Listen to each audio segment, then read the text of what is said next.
Pemirsa, kasus positif rabies pada anjing di Denpasar terus meningkat. Dari Januari hingga awal bulan Agustus 2025, jumlah kasus positif rabies sebanyak 14 ekor.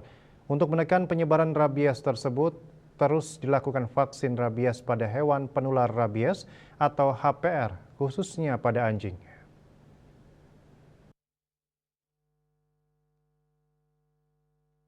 Jumlah kasus rabies pada anjing di Denpasar hingga awal bulan Agustus 2025 sebanyak 14 kasus. Sedangkan sepanjang tahun 2024 lalu terdapat 35 kasus.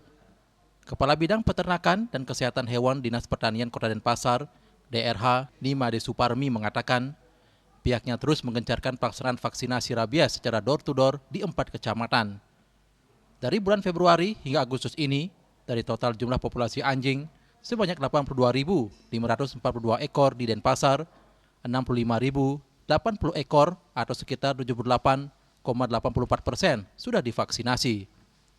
Hal ini bertujuan untuk mendukung optimalisasi pencegahan kasus dan mempercepat vaksinasi rabies di Kota Denpasar.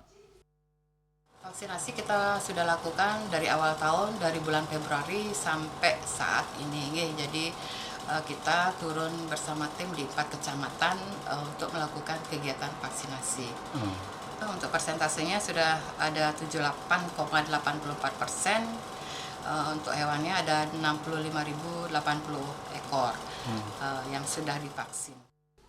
Selain dengan skema door-to-door untuk mendukung pencegahan rabies tersebut, tim Dinas Pertanian, khususnya bidang kesehatan hewan, juga gencar melaksanakan kegiatan komunikasi, informasi, dan edukasi tentang bahaya penyakit rabies dan resiko yang ditimbulkan.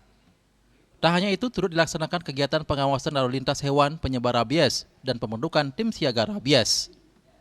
Yana, Bali TV.